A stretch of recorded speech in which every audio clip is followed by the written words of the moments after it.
You are listening to the Hiking Radio Network, where we talk the walk with shows by hikers, about hikers, for everybody.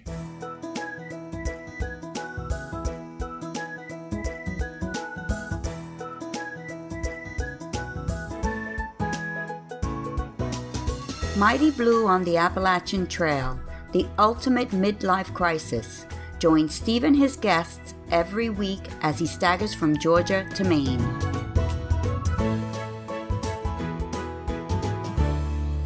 Hi guys, we're back again. You're listening to episode number 321 of Mighty Blue on the Appalachian Trail, the ultimate midlife crisis. And I am Mighty Blue, or Steve Adams. As many of you know, I've been away for a while, and the last couple of weeks we've been kind of doing a couple of catch-up shows, both of which, by the way, reached a larger audience than ever, which is good. But my intention has been to get back to whatever normal is, with an interview, a couple of catch-ups with our Mighty Blue class of 2022, and a reading from a book. Well, all that is happening today, so we're getting there. First up, we have a man who goes by the name of the Tick Terminator. I'll let me explain why, but rest assured, he's well worth listening to, particularly regarding these pesky little creatures. His real name is Brian Anderson, and Brian will be on in a moment. Then, two of our class of 22 will be on to tell me a few recent adventures and decisions they've made. Tammaro and Joanne Birditt will be on after Brian. Now, for the book. When I asked you all to come up with a book to read in the past, many of you told me to get permission to read the very funny journal of George Stephanus. It's called Then the Hail Came. I'd read quite a bit of it myself, so I was eager to contact George. Problem was, I couldn't get a response from him. I wrote to him back in January 2020, and when I heard nothing, I just went and found another story. Then the day after I'd flown to England for 5 weeks this March, he got back to me. Talk about playing it hard to get, George. Still, he said he'd been going through that now defunct email address and found my email, having heard through Facebook that I'd been trying to get a hold of him. Anyway, the upshot is that he'd be happy for me to read it. So I'll be starting with the prologue this morning, then starting at chapter 1 next week. I think you're going to love it. Actually, while I'm on the subject of defunct emails, please be aware that the email, which I used to use, steve@mightyblueontheat.com, does not exist anymore. If you write to me using that and you think I'm being rude because I don't reply, I haven't read your message. Anything podcast related should come to steve@hikingradionetwork.com. Just thought I'd mention that because I truly try to respond to every message I receive. It's tough to blame me if I don't get it, isn't it? So let's get on with the show. Here is the Tick Terminator himself, Brian Anderson. Well, this should be quite an intriguing conversation. Our guest today is Brian Anderson. He's not actually a hiker, yet he could save your life. Hey, Brian, how are you? Doing great today. And while you're not a hiker, you've got a particular interest in that most ferocious of creatures on the trail, haven't you? Tell us what that is. That creature is called the tick. Some people call it a wood tick, a deer tick. They got a lot of different names, but they all go by the tick. And I'm looking, people can't see you now, and I might actually put a picture of this because we're not actually recording the video, but you've got this horrible logo of a tick on your breast pocket. What name do you go by, Brian? I go by Brian Anderson, the Tick Terminator. Excellent. And my logo that he's talking about here is a tick that actually is in the shape of a hand grenade. That's because it's a war out there. It certainly is a war out there, yeah. So I can understand a deep interest in ticks for a hiker, but you're not a hiker. So what's your excuse? Why have you suddenly turned your business effectively into learning more and more about ticks? Well, I enjoy the outdoors. I'm a hunter. I do, hiking. I'm not a huge backpacker. I have done a few backpacking trips in my life. A few years ago, but just being outdoors. And anybody who is outdoors needs to be aware of ticks and the problems that they can cause us. Yeah. So they are so plentiful nowadays. I mean, no matter what you do outdoors, you almost need to think about them. So let's get started with a few tick facts, because, you sent me a bunch of stuff to look through, and I know you've got these facts at your disposal. So give us a couple of the headlines, some of which were quite scary, actually. Well, actually, there's a lot of ticks out there. There's about 800 or 900 different species around the world. We only have, in the United States here, we only have, well, way less than 50, or probably less than 20. There's real popular ones. There are probably about the 3 of the big popular ones. And one little tick. Hang on. Is popular the word you're looking for? Looking for here? Popular, you can't refer to them as popular, surely. Popular, or I should say, the most noticed, the most ones out there, I should say. Yeah, that's right. Yeah, because any good tick is a dead tick as far as I'm concerned. I want to terminate them all, but I can't, So we got to live with them. So tell us about ticks. Tell us about the various facts to do with ticks, which I wasn't aware of hardly any of these things. Well, for one thing, they don't die off in the wintertime like we hope they would. For some reason, God gave them a special enzyme in them that almost acts like antifreeze. And during the wintertime, in the northern climates especially, they will dive down under the leaf litter, and then snow comes over. Snow is a wonderful insulator. So they have very little die-off in the winter. I mean, virtually none.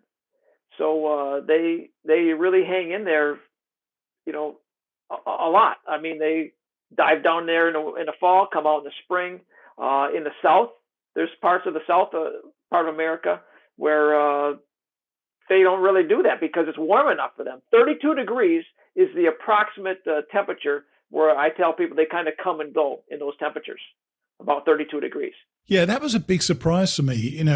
I would imagine, because they've had quite a freezing start to the year this year, and I wonder whether it would have killed the ticks off or actually even delayed them getting started. But that's not the case then. Is that right? They're a little bit slower getting going this spring because we've had where I live in Upper Michigan, we definitely have 4 seasons. I mean, we have, feet of snow every winter. And we've had a really, really long spring this year. Really been slow in getting going. And We're just finally starting to get in the 60s probably tomorrow. So we're happy about that. I'm recording, by the way, May the 3rd, just so people know. We're recording Tuesday, May the 3rd, and spring is getting to 60 tomorrow, which is kind of amazing when you think about it.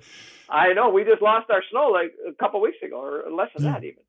So where are they mainly prevalent in the US? And as far as, and this is obviously Mighty Blue on the Appalachian Trail, we really want to talk about the AT more, but are they generally all over the US? They're going to be more in wooded areas in the U.S.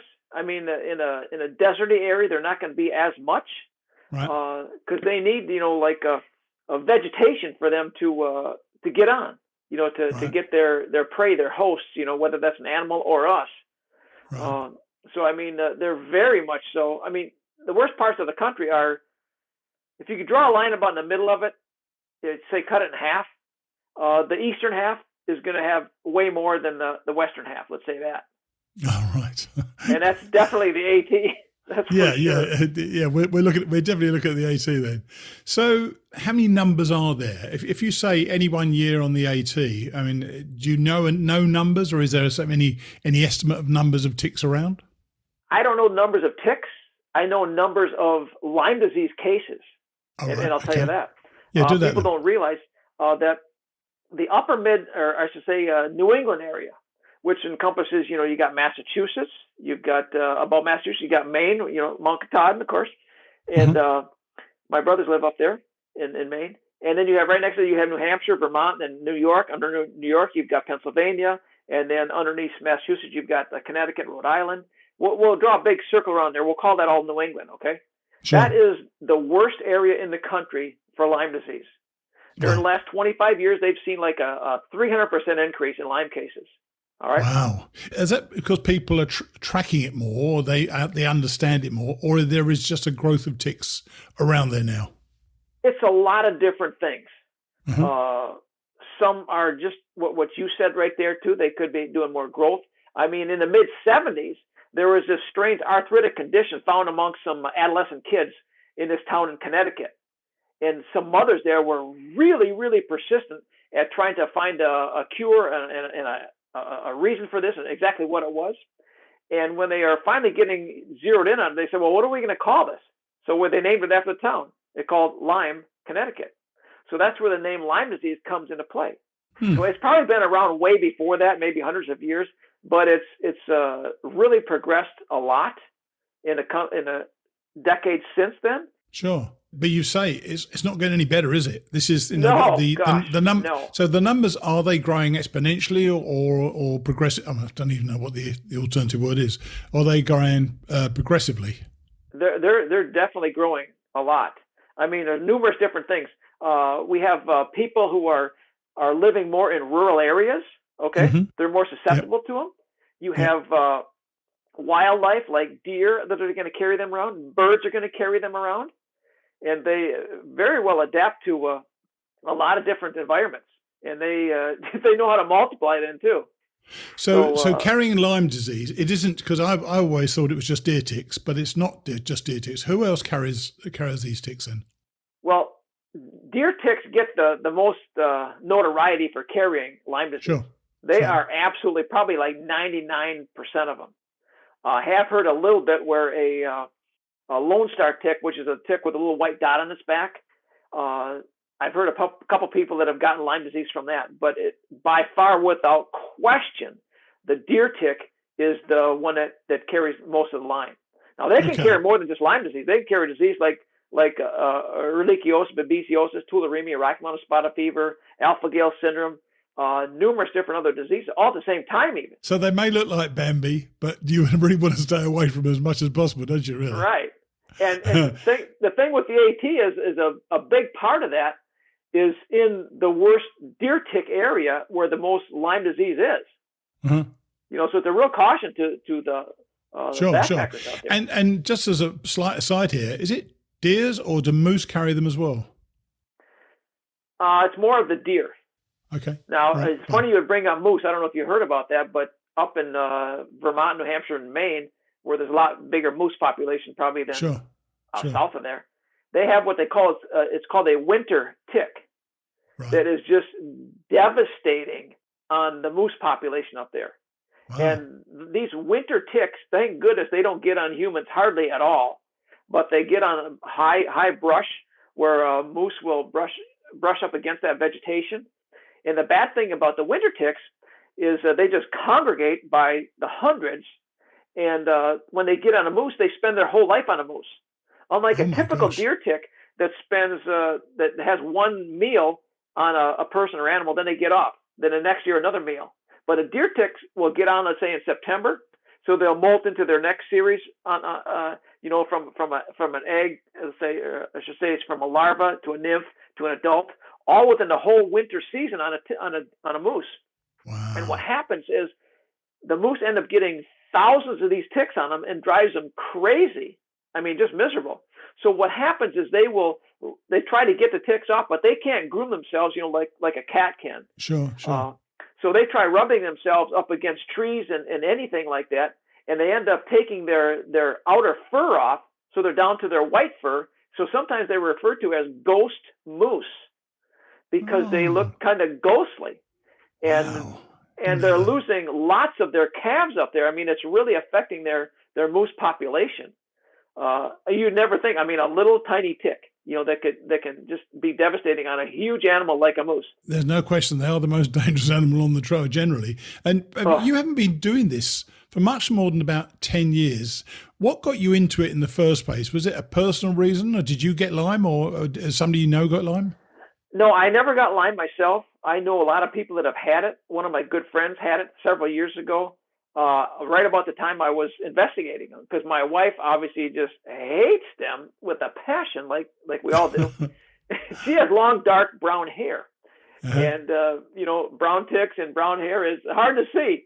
So about 10 years ago, I was just thinking about, I remember as a kid, I got other stories on that there too, but recently, about 10 years ago, when I was kind of had a renewed interest, I started doing experiments with them in the basement. I would literally bring ticks in the basement and put them on the carpet. All right. And doing experiments. By the way, you know that sort of qualifies you as half crazy, by the way. I know. Deliberately driving your wife crazy by bringing ticks into the house. Into the house. Okay. I mean, you got to be crazy and a little weird and to be the Tick Terminator. All right. Yeah, so I accept that, and I fit that well. So I'm bringing these ticks in the house. I'm trying to learn about them because my original thought was, if I bring the ticks in the house, whether I'm out hunting or cutting wood or whatever, was there some way I could get them off of me? Like, was there some product that I could refer to as chocolate to a tick that would be better than me? You know what I mean? So they would get off of me. Let's say I'm sleeping at night, and they would jump off of me and go down and get in this little, thing that they like. Well, guess what I found? Nothing. They don't like anything better than blood. Right. So that's not helpful, is it? No. So where has this work led you? Because you're not, or are you medically trained or not? You're not medically trained, no. Right? So where has this work with ticks led you? Apart from a natural curiosity, obviously, and bringing them into your basement, crazy. So what has happened in your life since you become the Tick Terminator? Then? Well, it's really fun, obviously, to have this strange and weird passion, but to learn, I've spent hundreds of hours learning about these little things. Right. And virtually nobody else does that, So when I talk to my friends and acquaintances, why not? Yeah, it's got to be weird. So I have a lot of good information that I can share with people, and a lot of times they're fascinated with the information because they haven't had that strange interest that I do, and they haven't spent all the hours, and look at it virtually every day to learn more. So it's fun to be able to tell it to people. I work with a lot of actually safety directors from companies. All right, let's say a lot of co-op, like an electrical co-op, electrical power company. I talk to safety directors there because they're responsible for their people who we will call outdoor workers. Okay. Sure. They're trying to keep them safe so that they can, you got a lineman, let's say he's crawling up, poles. I mean, they got to be all there. I mean, yeah, I bet they are. Yeah, that's right. They're dangerous work. So the safety directors are kind of responsible to keep these people as safe as they can.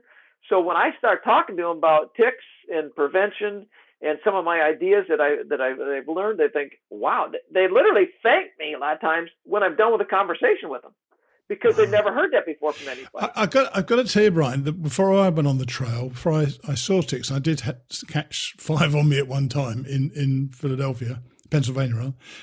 I didn't really worry about them because I didn't think they were that bad. Or I didn't know enough about them. But I met several people who did get Lyme. So tell us about Lyme and tell us signs to watch out for, particularly. I know there's a number of directions I want to go with this, but tell us specifically about Lyme and what it is about a tick that pushes that onto you, because it's not an immediate thing, is it? No. I tell people, especially when they're in tick habitat and tick season, to check themselves every day, because the sooner you find a tick on you, the less likely it is that you're going to have a problem with it. That means if it's stuck to you. If they're walking around, then there's no problem. Yeah. They're not going to bother you. In that case, give us a bit of an idea of time then. So how much time have you got then from number one, the moment the tick gets on you, but number 2, the moment you find it? That can vary. I mean, because to say sorry, I'm interrupting a second. Because I want to get this right in my head. So I know they can wander around on you for quite a while before they try to bury their head into you, right? Why? Correct. Firstly, does anybody know why they do that? Why don't they just get on you and go straight down? Well, they're looking for a really good spot. They're looking for a warm spot. All right. They don't normally, let's say, get on your shins, okay, or your thighs. They're normally going to go. Your groin is going to be moister than that. The back of your knees are going to be moister than that.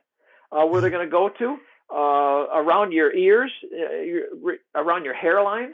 Those are popular places too. But I tell people when you're doing tick checks, check every place you can think of where there's skin. And then I said, women, yes, even there too. Men, yes, even there too. Because they have gotten every place you can possibly imagine. So doesn't it make you wonder then that so many men have beards on the trail? They could be all wandering around there and nobody would know, would they? I suppose they could, but probably not, because for a tick, remember, they got one thing on their mind, blood. Wow. And there's not much blood in a beard. So if they were on the beard, they would just be on their way to some other place. They probably wouldn't hide out there, which you may be thinking there. But Yeah, they're going to be always looking for blood, but that's it. So what happens is, let's say you're doing a tick check on yourself and you find one, okay? Yeah. Oh, let's say it's stuck on you. Now, if you found it that day and you're diligent about doing tick checks, that means it probably just got on you that day, okay? Right. And especially if it's still skinny too, flat, it hasn't, because after a couple of days they start swelling up because they get the blood, they get bigger and fatter and sure. uglier. But anyways, if you get it that day, that's going to help a lot. The longer a tick is on you, the more apt they are to, what I will say is, puke the bad stuff in you that you don't want. Right. Okay? If they're on you for a few hours, it's a lot less likely, that a few hours stuck on you, it's a lot less likely for them to give you the bad stuff. Yeah. But what you also got to think about here too is the way you take that tick off. All right? Because here's that, you don't want to tick off a tick. You don't want to make them mad. So the best way to take a tick off is with like a little fine tip tweezers. Okay, you grab you can see right here. Here's my tick. Okay, I of course I got it. This is for people who can't see it. This is no good for a podcast, by the way. But okay. So you want to grab the tick at the very base of the skin and pull it straight up. Right. Okay, if you grab a tick by the body, they're more apt to puke the bad stuff into you that you don't want. To think about somebody grabbing you by the stomach, you're more apt to. So hang on. So you get the edge of the end of the tweezers at your skin level, where the head goes in, as it were. Exactly right. Because don't grab by the body. Once again, I need to describe to people. Brian's got a tick the size of a cat. He's showing me right now, and I've never seen one like this. I think I might notice that one, by the way. I got a baby tick here too. Oh, he's got a baby tick as well. Yeah. So, and one of the things that you actually say in your documents you send me, and you say it's the most important thing, is early detection and early treatment cannot be overstated. So there's two parts to this. First, the early detection, which is you've got to try to get it off you before it gets into you. But once it gets into you, you've still got a chance, have you? So what sort of period of time have you got once it's got into you? Well, once it's into you, you want to take that off as soon as you can, obviously. Sure. Then you want to monitor that bite. You may want to even save that tick too. And I know you were talking to backpackers, and I mean, you may want to definitely kill it then once you take it off, even with whatever way you want to kill it. But you may want to save it, somehow in a plastic bag or something once it's dead. Yeah. But then you want to monitor that bite, okay? You want to watch that bite. Now, not every tick bite is going to be bad. But, ticks don't walk around with a little L on their back saying, I got Lyme disease, So I thought yours did, actually, that cat. No. But anyways, what can happen is it may turn into a bullseye rash, which looks just like a bullseye on your skin, red with a circle around it. Yes. If you get that is almost for sure going to be Lyme disease. Not everyone has that though, and they could still have Lyme. But in that case, I really need to get this cleared up then. So you get it off you as soon as you can. Correct. If it's moving around, it shouldn't be a problem. There'll be no problem. So if you see a tick moving around you that isn't a fat one, it hasn't eaten blood from you. But if it then gets implanted, get it out if you can. So is that the point at which you should then seek medical help, or should you wait and see what happens to the bite area itself? I recommend see what happens with the bite area. I mean, It may be nothing at all, okay? Right, yeah. And also what happens to you. Because a lot of times from the onset there, within a day or so, if the tick bite, it looks perfectly fine, and all of a sudden you start to have achy joints, flu-like symptoms, nauseous, just feeling kind of crappy. All of a sudden, since you got that bite, that is a sign there that you do not want to ignore. Right. So, but if you have the bullseye rash and the achy joints, all that combination, you definitely need to seek medical help here within a few days. All right. So what can the doctor do though? Once you've been bitten, it's quite curable. I know. Or if you catch it early enough, it's curable. Is that correct? Yes, exactly. Right. And in most cases, not like I say, I got to cover my tracks here. In most cases, early detection, early treatment is pretty much the best you can do, because you go into a doctor, okay, and let's say, man, I'm just feeling really achy joints, And let's say you notice that you got bit. Some people get bit, they don't even notice it because it's too small of a tick. Sure. But otherwise, if you knew you got bit by a tick, you took it off and you said, hey, here it is, and I'm feeling really crappy. And that doctor, if they need to give you some kind of antibiotic. Typically, it's going to be doxycycline or amoxicillin. Doxycycline is the main, and I'm not a doctor and I don't play one on TV, okay? Right. But anyways, they need to probably put you on doxycycline there right off the bat. Usually for about a week to 10 days is typical, all right? I know several people on my trip, especially in 2019, actually took doxycycline with them. Really? Almost as a preemptive measure. So they didn't necessarily take it, but if they were bitten, they would take doxycycline. Is that, I mean, you're right, you're not a doctor, so you can't advise that, but does that seem unusual to you? That's kind of unique. I have not heard that before, but that's really being proactive because... Yeah, it is, yeah. Wow, that's really thinking ahead because, I mean, yeah, you're out there and it's very possible that you could get bit. But what happens is when you see a doctor, if they try to take a blood test, it's going to show negative. It's not going to show positive even at that point because it's so new in your body, which takes months to manifest itself really to hopefully a positive test at that point. So a lot of times, just to be safe, they will put you on doxycycline because all the other factors point to it. You know, achy joints, flu-like symptoms, you know, possibly a bullseye rash. And also, I mean, you could get Bell's palsy in your face where the face kind of hangs. You could have neurological things where you have what they call brain fog, where you just feel, you know, it's just kind of weird acting, you know. It's all because of that tick bite. So if you don't get treatment straight away and it manifests itself and say 3 months later you have the symptoms and you get tested for Lyme, can the doctors do anything after that? It's really hard to get rid of it once you have it, you know, for 3 months or so. You know, and that's why early detection is absolute key in early treatment. And that usually that pretty much knocks it out at that point. Right. And one of the things, and I'll go back to two last real points, which is you've discovered through your work something that ticks particularly don't like is certain smells and conditions, haven't you? Tell us about the smells they don't like. Well, they don't like smells like citronella, essential oils, lavender. Right. What's another one? Cinnamon, I think is one. But they love the sweaty hiker, though, don't they? Unfortunately, we don't have too many hikers with that. But there's one thing that I know does work well for ticks, and it's something that you've got strong opinions about, is permethrin. So talk to us, what is permethrin? Permethrin is basically a synthetic version of pyrethrum, which is a naturally occurring insect repellent that's found in a chrysanthemum flower. Wow. So in the 70s, they made this usable for us people, okay? Because people, we like things easy to use, you know, readily available, you know, simple to put on, and so on.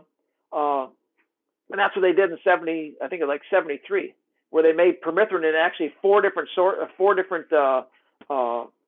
formulas. Two of them for farmers to put on their crops. One's for farmers to put on their cattle. Another one is for doctors to use for licensed scabies. And the other one is for us to put on our clothes, which the military's been using. And now we have it readily available for hikers and so on, which is wonderful because permethrin works differently than, let's say, DEET. I want to give you the comparison here.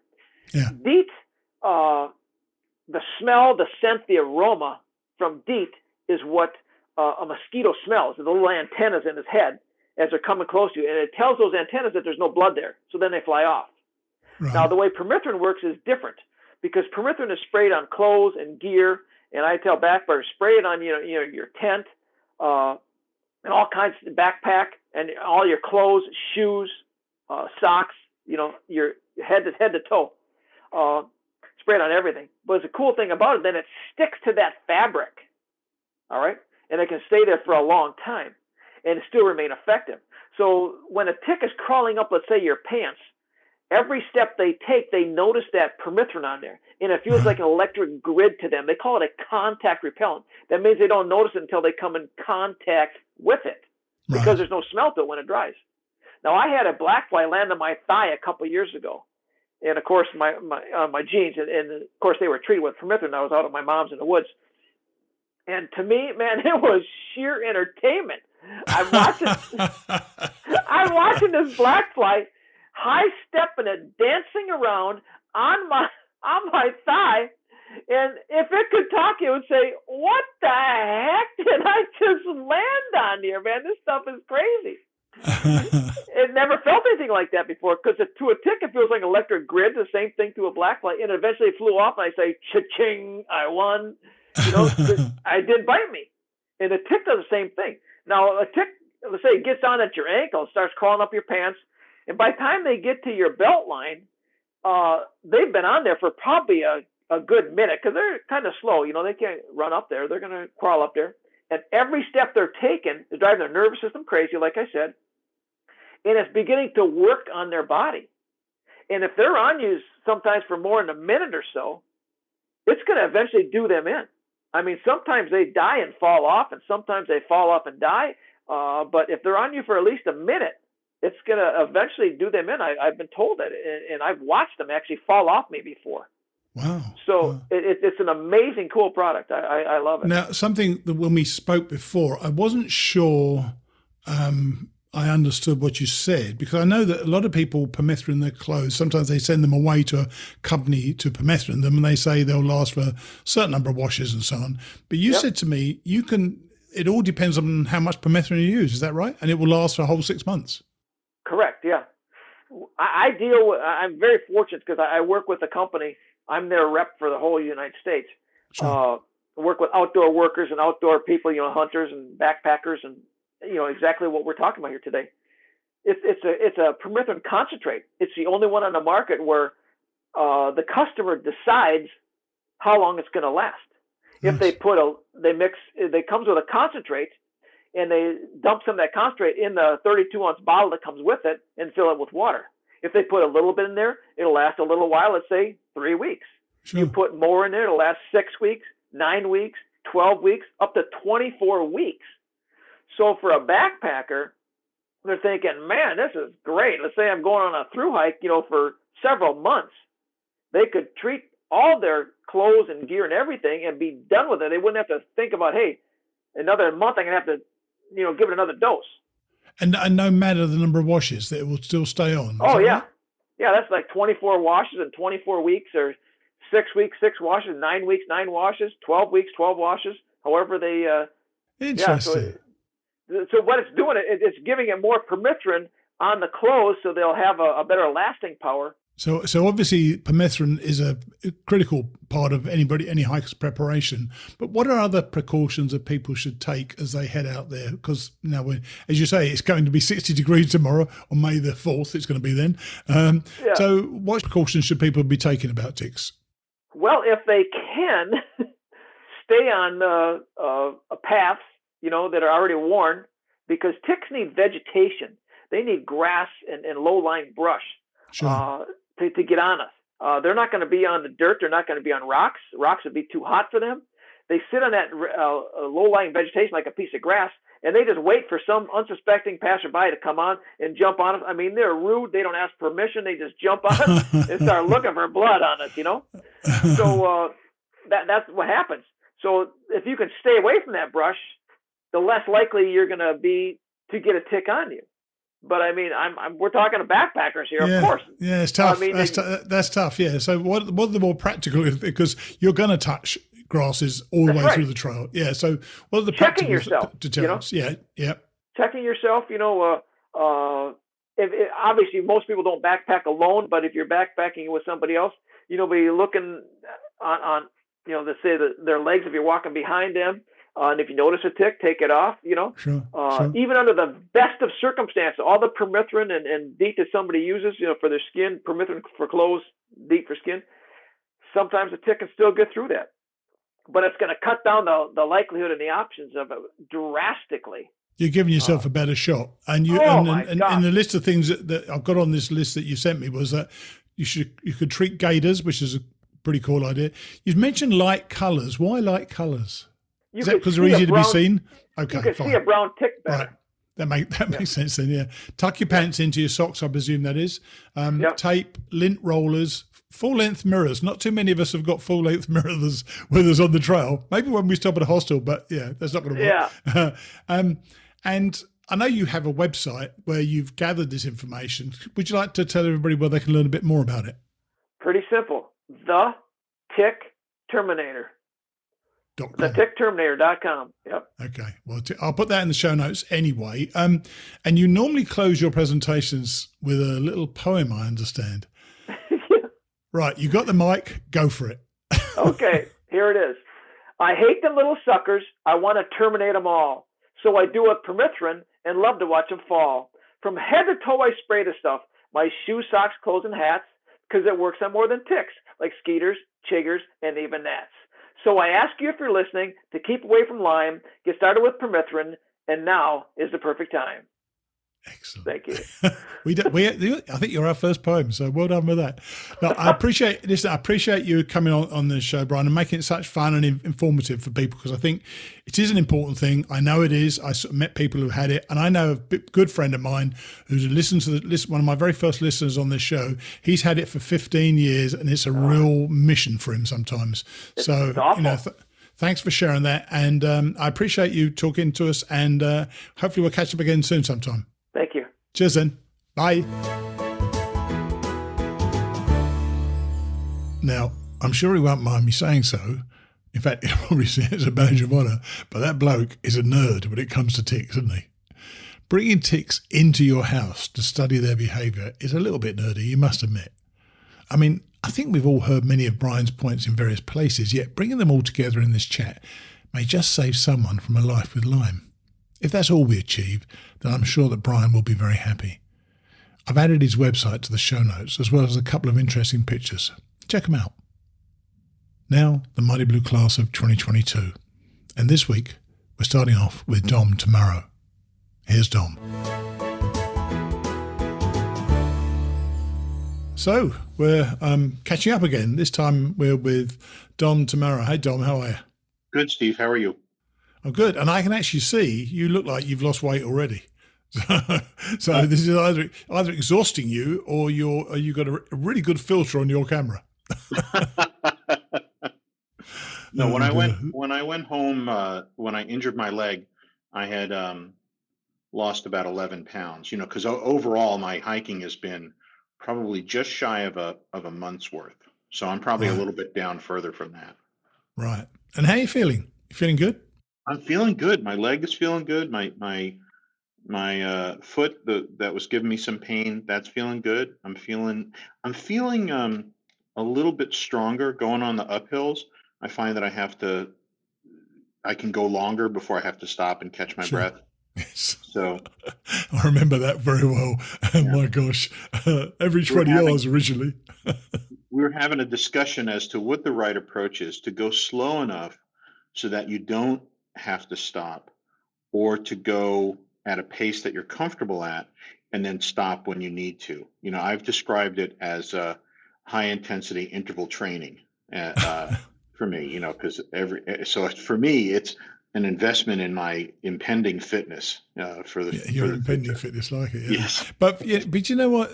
The right answer to that is that whatever works for you is what you should do. No one does this hike the same as anybody else, and we've all learned that on this trail already, haven't we? I'm sure you've learned it yourself. Oh, absolutely. So, and you're now you're on a 0 day today. You're at Fontana Dam, is that right? Correct. That's where I left off. I'm actually staying in Robbinsville, because the Fontana Village Resort has been taken over by a Mini Cooper convention. Oh, really? Oh, what a shame. I used to enjoy going there. That was great. I went there both times. It was terrific.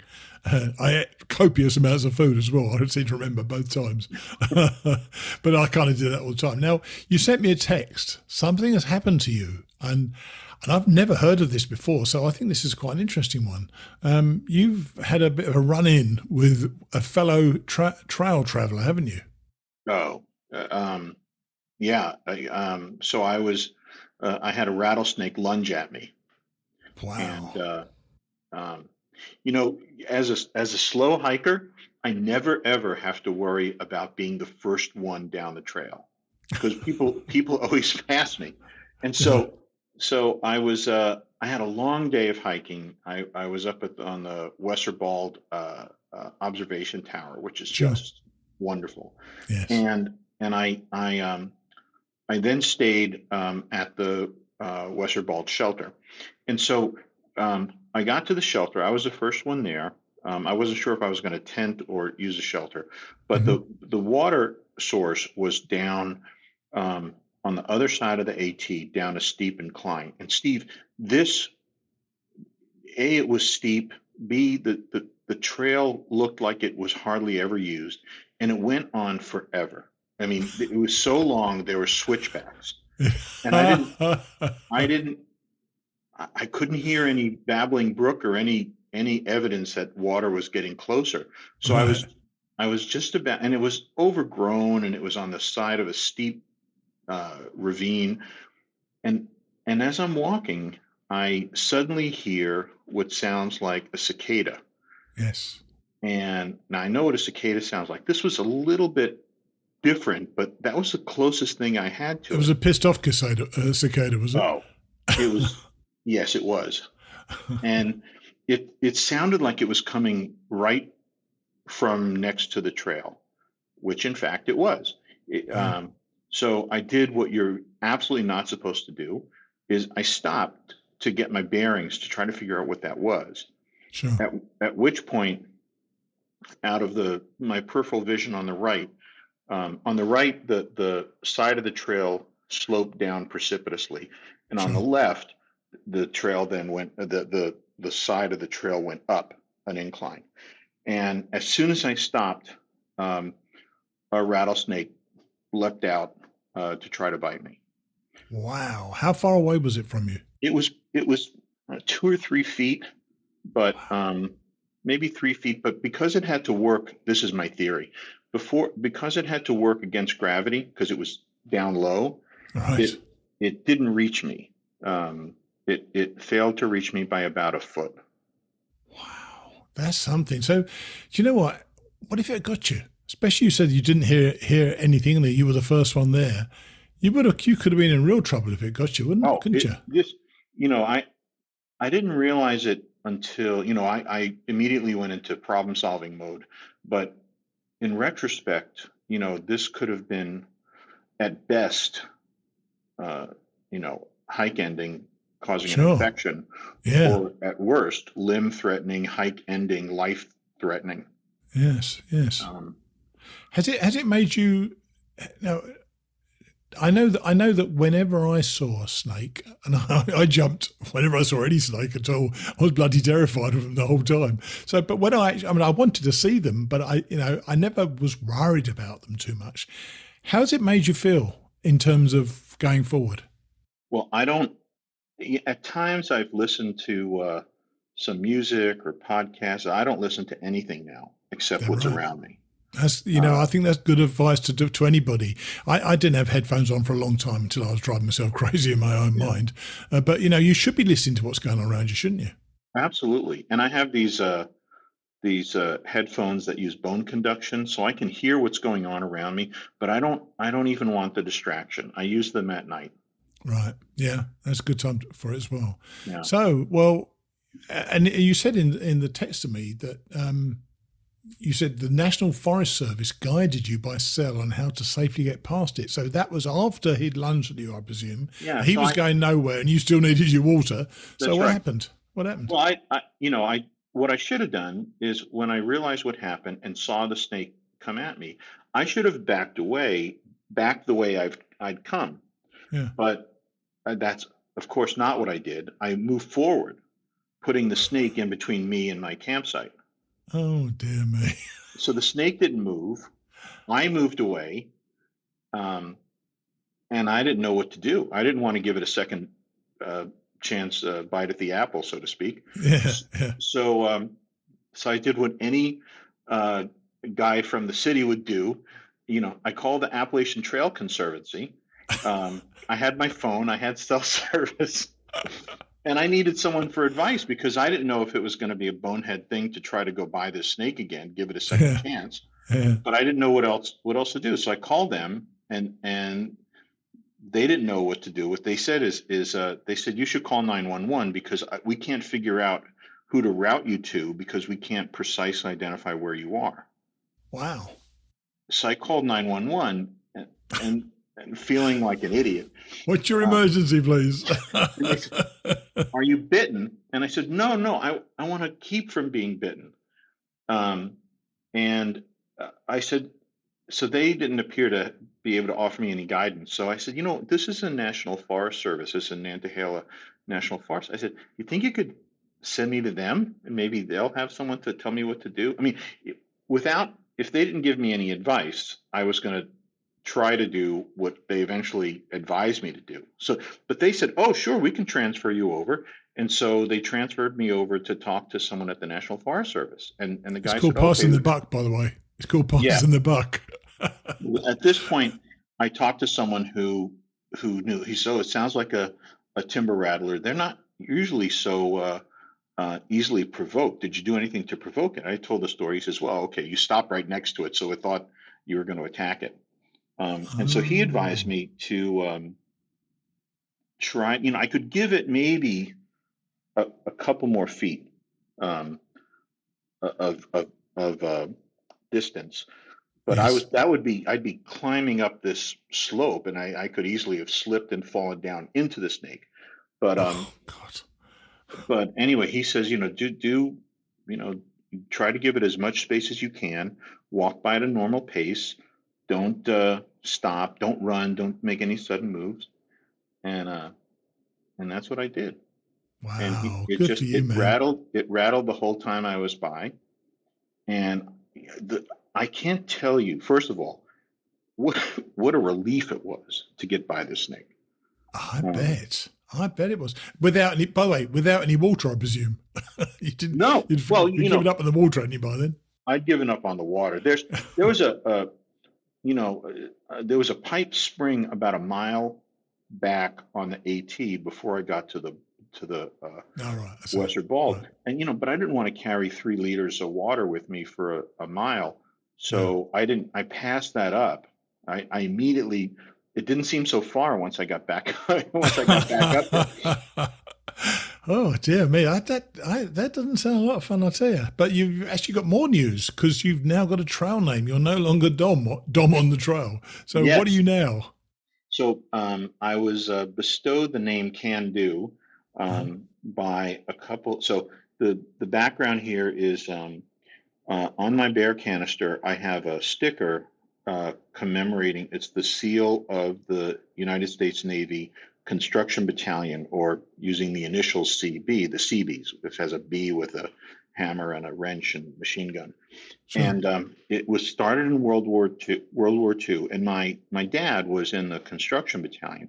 So I'd been hiking back and forth with this couple, Rawhide and Gabby. Rawhide so named because it's thin and tough like him.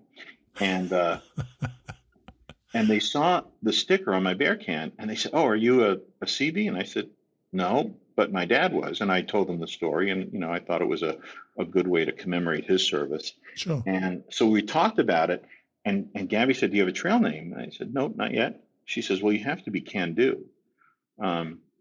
And at first, my family can tell you, I felt, oh, well, that's such an honor. A little bit of imposter syndrome with that, not because I'm not a CB, but it's like, oh yeah, I can do this. I'll be at Katahdin next week. But I really, the more I thought about it, the more I thought, well, that's a great way to commemorate my dad's service. But it also, I think, reflects honestly my attitude towards this hike, which is, I could do this. I'll do it my own way. I've noticed that you are constantly positive about it. You're not. You don't seem to let anything get in the way. It's almost like a project you've taken on. You intend to follow it through to the end. And talk about going on and on and on. You said also in your text that Sassafras Mountain goes on and on and on. But there were loads of Sassafras Mountains, so I don't know which one you meant. Oh, the one coming out of the knock. Oh my God, yes. The Definitely. one, That is endless, isn't it? Just it yeah, feels endless. and the one in Georgia was, that was less, that was minor compared. The one coming out of the knock was just, boy, Yeah. but it was, it was a fun climb, but yeah, that just went on forever. Yeah, it does. I've done that in bad weather both times as well, so it's not a lot of fun, I'll tell you. Yeah. But look, I'm glad you're enjoying it still. So you're getting back on the trail tomorrow. So you head Yep. into the Smoky. Oh, is it tomorrow? Yep, tomorrow morning. Yeah. You head into the Smokies tomorrow, which is an exciting time, I know. And we'll catch up next week, which will probably take you about 6 days to get through the Smokies. So we'll probably catch up in a week or two. But if anything happens, do what you did before. Send me a text. I will. It's looking like 5 days worth of afternoon thunderstorms in the Smokies. Nice. You'll enjoy that. I'm gonna probably take it. I've been ramping up my my miles a little bit as I felt better, and my leg has felt well. But I think for the Smokies, I'm gonna really pay attention to trying to get all my hiking done in the morning, so I avoid the thunderstorm. So it may take me a little. You've got to bit get longer. up earlier for that. Just getting up an hour earlier. It's surprising the difference it makes. And we used to call it. What was it? We said 10 by 12 or 10 miles by 12 o'clock, because then you could relax a bit in the afternoon. If you did another 3 or you did no more, it's fine. But if you do 10 miles by 12, the rest of the day is yours to do with what you want. You can make it. You can stretch it out to a 20-mile day or even just a 13 or 14-mile day. I think that 10 by 12 always really worked well for me personally. Yeah, that's an aspirational goal that I'll get to probably Yeah. in the next month or so. But for the Smokies, that's absolutely going to be something that I'm going to try to achieve. I'll take a little bit longer in the Smokies just so I could be safe and avoid Damn right. getting trapped on the balls. The balls have been absolutely stunning. Yes, incredible. It's the best feature of the South, most certainly. Well, look, thanks for catching up with us. We'll speak again. So I know you'll stay in touch by text, which is the best way to do it. And we'll speak soon. Okay, Dom? Great. We'll do. Good talking to you. Cheers, then. You too. Cheers. Bye-bye. Bye. So Dom's still out there. What a close call with that snake. When you hear that sound, well, I don't know about you, but when I heard that sound, I was always immediately on my guard. I told you before, it's the movement that gets to me. To have one going for me, well, I'm not too sure how I'd cope with that. For Dom, it's made him take his headphones out, which is always a good idea. Listen to stuff in your tent at night. Listen to the sounds around you when you're hiking. Just before we get on, I wanted to give you all a big thank you for the donations you've continued to make to the network. As I say, they continue while I was away, and they're always gratefully received. There are so many names, but the list was so long that I've decided not to thank them all individually today, but we'll be back to doing that next week. Believe me when I tell you, I simply couldn't be doing this without that support, so I'm extremely grateful. We've said in the past we hope that you see supporting the network as giving value for value. We provide value in the form of our 7 available podcasts, and you provide value back to us with some of your hard-earned dollars. You work hard for that money, and I work hard for you in producing these shows. If you'd like to step up and offer that value yourselves, then go to the Hiking Radio Network site and click on one of the many donate buttons that you'll find there. With your support, we hope to be able to continue bringing you these shows. Now on to Joanne Birditt. Joanne came off the trail a few weeks back, thinking her hike was done, but she then got back on at Grayson Highlands, continuing northward. On Tuesday, I spoke with her again. Here's Joanne. Well, I'm back on with Joanne Birditt for a catch-up this week, and this is likely to be our last catch-up, I think, Joanne, isn't it? Firstly, how are you? I'm well. How are you? Good, and you look quite perky, so which is kind of good. You don't look quite as salty as we were expecting you to be from our original conversation. Well, but you last time we spoke, you'd come off the trail and you'd gone back on again. I think at Grayson Highlands. What happened after that? so I got back on at Damascus, and I went to mile 704, which kind of broke my heart when I saw your sharing today, because it was literally right before McAfee Knob. Oh, you saw that on Facebook. Oh, yeah, that was an amazing moment. Yeah. So, and it was the right decision because the weather had turned crap, and I had a ride to an airport. So, logistically, it made sense for me to get off there. And I'll go back. I don't think I'm done with the trail forever, but I think I'm going to be a section hiker. Oh, interesting. So what did you take, was there a moment at which you suddenly thought to yourself, you know what, I'm not enjoying this, or I think I'm done for this year? What was that moment like? It was probably more a decision of opportunity. So I don't have a whole lot of friends on the East Coast. I'm a West Coast girl, and I did one friend from like 35 years ago reached out and said, "Hey, I'm going to be fishing near Roanoke. Do you need anything?" And I'm like, "You know what? I think I do. I think I need a ride to an airport." Wow. Yeah. Wow. Was that the impetus then? Actually, that caught that message. The logistics of being able to get to an airport. There were a couple of things. For me, it was more mental than anything else. I felt geographically very, very far from my family. How interesting. Yeah. Yeah. A lot of the people on the trail are from the East Coast or along the trail and stuff like that. And, you travel with people and some are traveling together. Some have, formed families or whatever, but a lot of them are getting on and off trail to do family things and meeting people along the trail and things like that. Sure.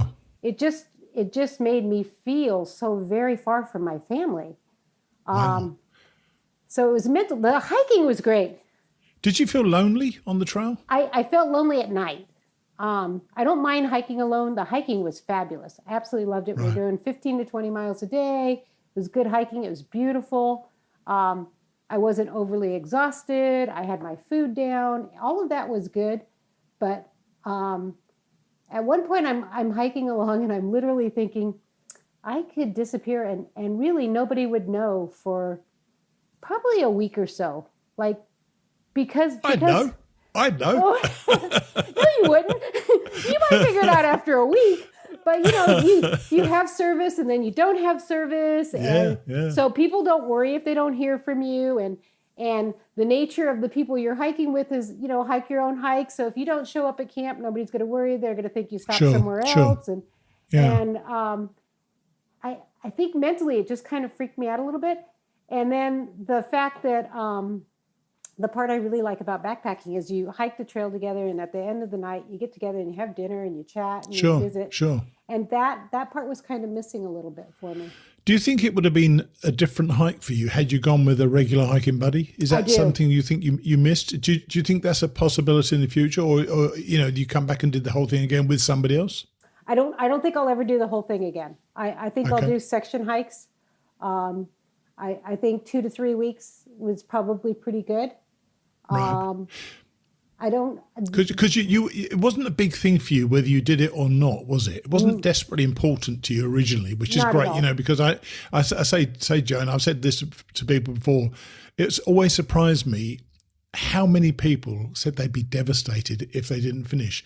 You didn't look at when you finished the first time. You don't look at now you finished the second time. Is it big?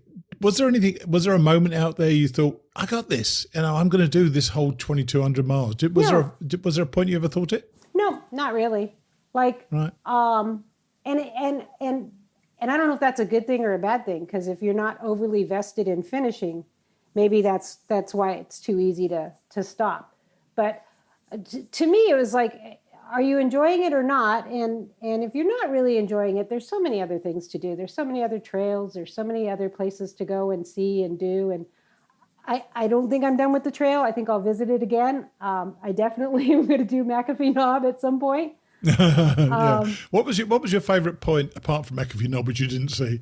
What was your favorite part of the trail that you actually got to? Was it the Highlands, Grayson Highlands? Grayson Highlands was pretty nice. Yeah, I'm not going to lie. The ponies were just fabulous.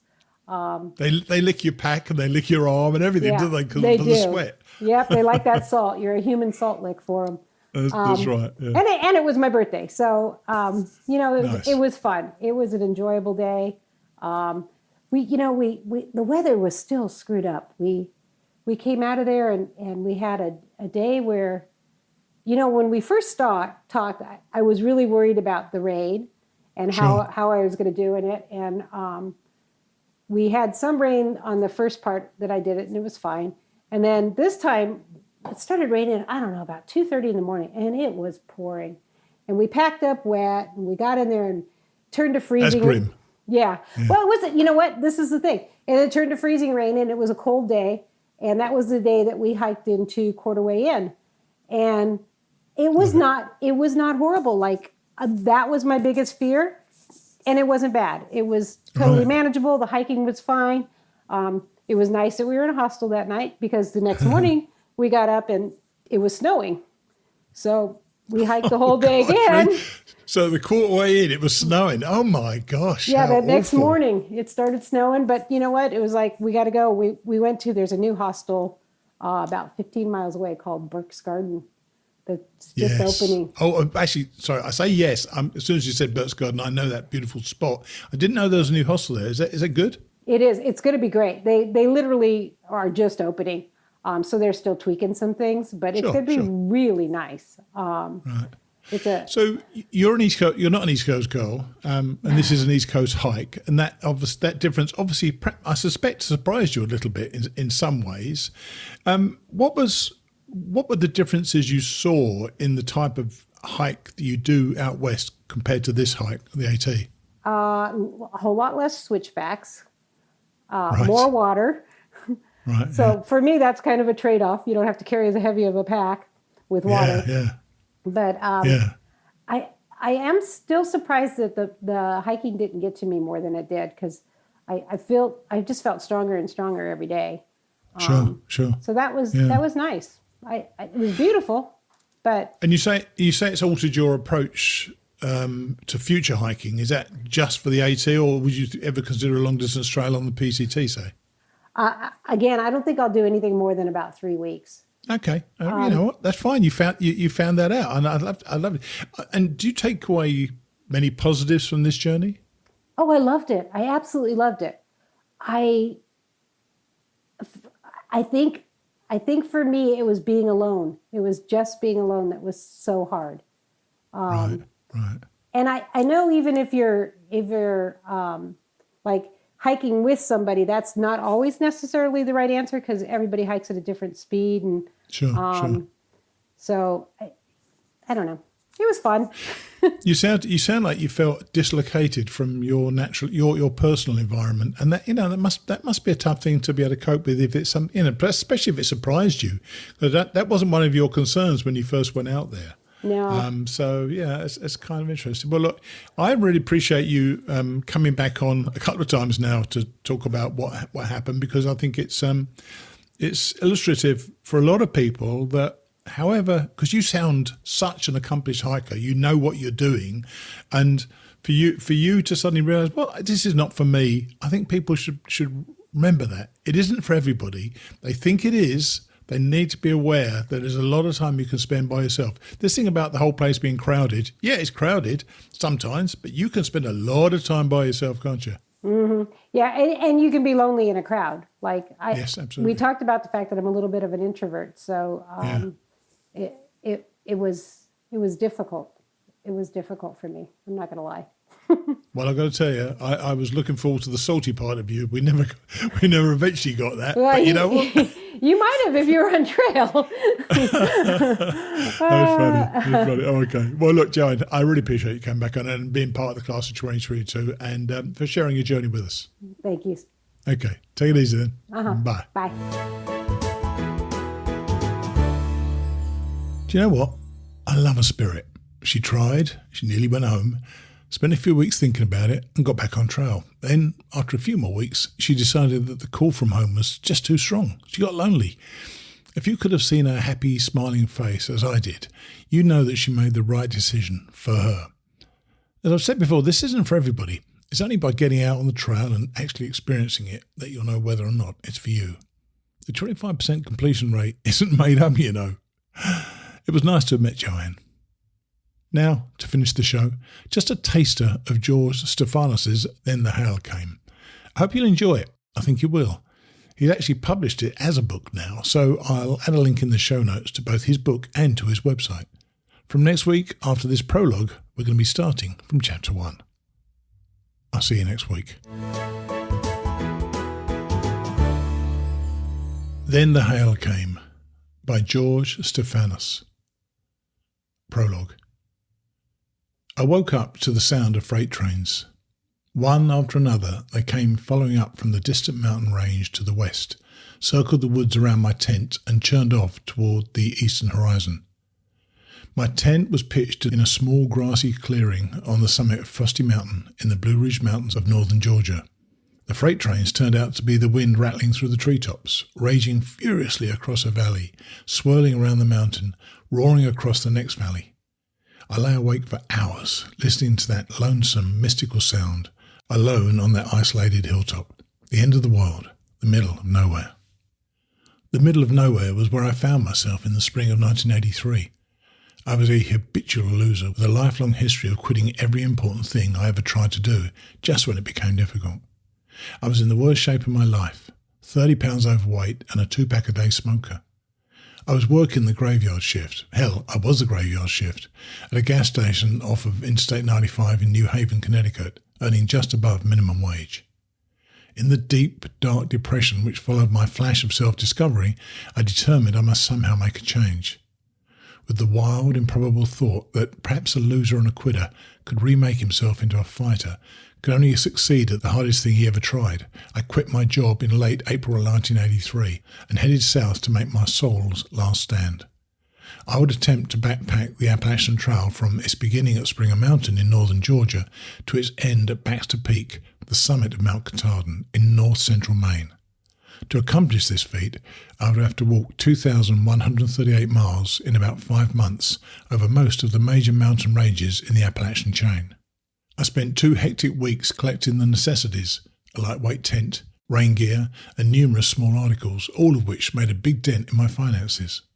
Fortunately, I already owned a good sleeping bag and backpack. The preparations were completed with a week to spare. Before I left Connecticut, a strange reaction set in. I fell into a moderate depression with vague forebodings of doom. I was averse to talk about the upcoming adventure. This dismal mood evaporated when I left for Georgia. At 4:20 p.m. on the afternoon of May the 2nd, 1983, a very warm day for early May, I was at the Visitors Center in Amicalola Falls State Park in north-central Georgia. I strapped on my heavy backpack and started wheezing my way up the first steep mile of the Amicalola Falls feeder trail. The summit of Springer Mountain, where I would pick up the Appalachian Trail at its southern terminus, was 8.7 miles ahead. I had done no physical preparation for the hike. I was going to whip myself into shape right on the trail. The greatest challenge of my life had begun. My first hike covered 4.8 miles in 3 hours. Nothing spectacular, but not too pitiful. I pitched my tent on the summit of Frosty Mountain next to a large concrete slab in the middle of a clearing. That slab and 3 others just like it were the remnants of a US Forest Service fire tower which once stood there. I ate my dinner, Lipton soup thickened with minute rice and freeze-dried beef, a main dish I would have at almost every dinner for the next 5 months. I sat on the slab as I ate, gazing up at the soft, starry sky. Warm breezes ruffled the walls of my nearby tent. A white-tailed deer paused briefly at the edge of the woods to gawk at me before crashing through the brush, fleeing down the side of the mountain.